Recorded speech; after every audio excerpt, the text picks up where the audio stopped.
Cette vidéo m'a été demandée par une de mes abonnées qui passe par des moments de dépression. Donc si c'est également ton cas, que tu sois chrétien ou non, je vais te partager comment Dieu m'a sorti de la dépression. Donc reste bien sur la vidéo et n'hésite pas à la partager à quelqu'un qui traverse la même chose que toi. Mais d'abord, si c'est la première fois que tu tombes sur une de mes vidéos, bienvenue. Sache que sur cette chaîne, je partage la parole de Dieu et je parle de ma foi en Jésus-Christ. Si c'est également ton partage, n'hésite surtout pas à t'abonner.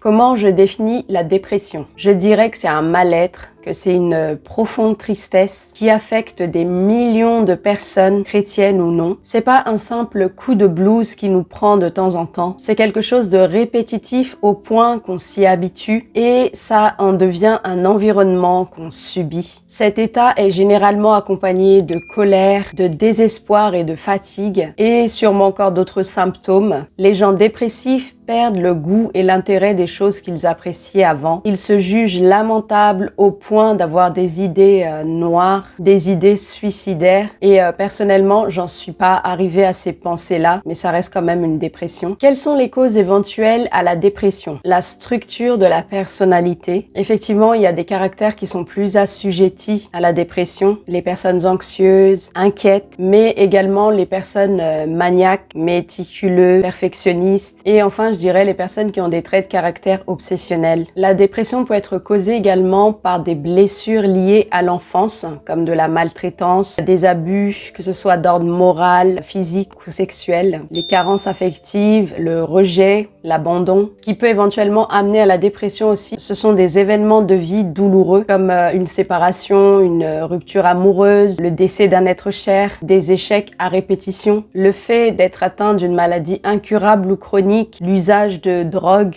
d'avoir encore ou d'avoir eu recours à du spiritisme, à de l'occultisme. Et dans mon cas, en plus des causes que j'ai citées précédemment, une oppression démoniaque. Et je ressentais même les attaques vraiment physiquement. Je trouve que c'est un sujet qui est assez sensible et qui est encore tabou dans l'église. Et la première chose que j'aimerais vous dire, c'est que être déprimé n'est pas un péché, même pour un chrétien. Après, oui, cet état peut amener à pécher, comme dans le pire cas, le suicide. Mais en soi, c'est pas un péché. Il y a d'ailleurs des hommes dans la Bible qui sont passés par cet état de dépression. Je pense notamment à Job, à Moïse, le prophète Élie, celui en qui je me reconnais vraiment aussi, David. Et même Jésus, quand il a déclaré « Mon âme est triste jusqu'à la mort ». Et pourtant, on sait que Jésus n'a jamais péché. Donc, comme c'est pas un péché, David, par exemple, ne demande pas pardon à Dieu d'être dans cet état. En revanche, il demandait à Dieu, dans les psaumes, de le secourir de cet état. Oui, parce que ce n'est pas parce que c'est pas un péché qu'il faut attendre passivement que ça passe. Alors, comment lutter contre ce mal? Personnellement, j'ai pas eu besoin d'aller voir un psy et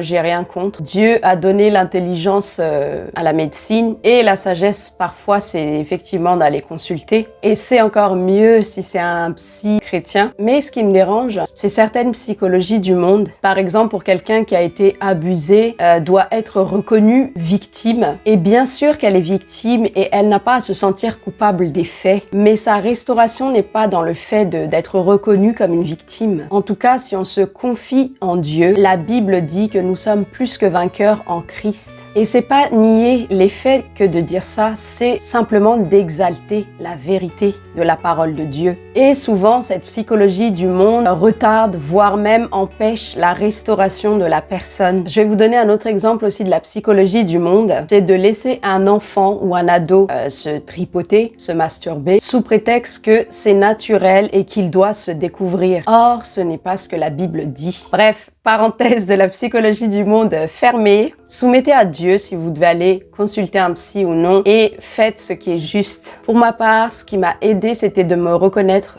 dans le personnage de David, qui est un de mes personnages bibliques préférés, après Jésus bien sûr. Et de savoir que l'homme, selon le cœur de Dieu, est passé par un état de dépression, ça m'a tellement rassurée quelque part. Et on peut voir tout au long des psaumes qu'il était vraiment seul et qu'il n'avait que Dieu. Et c'est pas que j'étais seule, j'ai essayé de me confier à des amis proches, à des frères et sœurs en Christ, mais ils ne semblaient pas comprendre. Et puis pas par honte, mais peut-être plus par pudeur. Et puis je sais que les gens se font une certaine idée de moi. J'avais reçu un jour un message d'une sœur qui disait « Vu comment t'es affirmé en Christ, je pense pas que t'aies besoin de prière. » Si. Même mon mari, je sais qu'il m'écoute quand je me plains, mais au fond, il ne comprend pas. Et pareil que les autres, il me croit assez forte en fait pour surmonter ça. Et puis vous savez, mon mari, il est un peu à l'ancienne et au bled, la dépression, ça n'existe pas. Si c'est possible, oui, partagez ça avec quelqu'un en qui vous avez confiance et en parler à des chrétiens affermis pour qu'ils puissent vous porter en prière. Mais vous allez avoir l'impression que ça ne change rien, tout simplement parce que la solution, c'est en Dieu seul, dans un face-to-face avec Dieu. C'est pour ça qu'on se retrouve un petit peu comme un lépreux à l'écart des autres ou comme Jean le Baptiste qui vivait dans le désert. C'est vraiment le meilleur moyen de se tourner uniquement vers Dieu. Les conseils que je peux vous donner, la dépression est une maladie de l'âme et il est écrit que Jésus a pris nos infirmités à la croix et il s'est chargé de nos maladies. Et j'ai pas arrêté de proclamer cette parole. Et il y en a qui disent « Oui, je fais que ça de proclamer, de lire la Bible, de proclamer, et ça change rien. » Il faut persévérer. Vous n'avez rien à perdre à le faire, bien au contraire. Vous avez l'impression de vivre dans un tunnel sans fin, dans l'obscurité. Et il est écrit que Jésus est la lumière du monde, et que celui qui le suit ne marchera plus dans les ténèbres, mais aura la lumière de la vie. La dépression peut être un esprit mauvais aussi, et Jésus nous a donné l'autorité de chasser les esprits impurs. Je conseille également de persévérer dans la prière et dans le jeûne parce qu'il y a une sorte de démon qui ne sort que par la prière et le jeûne, nous dit la Bible. Il faut continuer, il faut persévérer dans la méditation de la parole de Dieu sans relâche. Ce que vous devez vous dire, c'est que le diable nous hait profondément et il a tellement la haine contre nous que nos murmures, nos pleurs, nos cris ne le feront pas reculer, bien au contraire.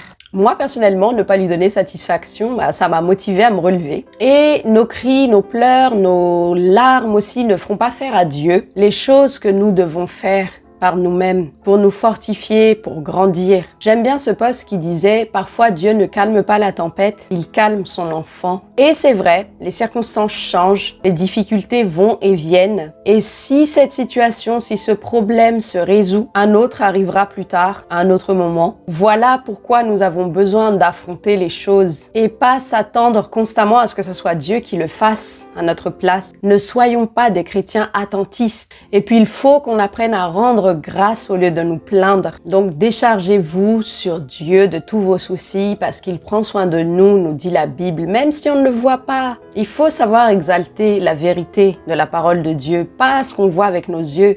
La Bible dit de marcher par la foi et non par la vue. La Bible dit aussi de marcher selon l'esprit et non selon la chair. Et c'est nos sentiments, la dépression, c'est dans l'âme, c'est dans la chair et en esprit, on est plus fort que ça. Et la Bible dit, voici, je mets devant toi la vie et la mort, la bénédiction et la malédiction. Choisis la vie. Merci d'avoir regardé cette vidéo jusqu'au bout. Pour plus d'exhortations quotidiennes, n'hésite pas à me suivre sur mon Instagram. Et en attendant la prochaine vidéo, prenez bien soin de vous, soyez bénis et je vous dis à très bientôt.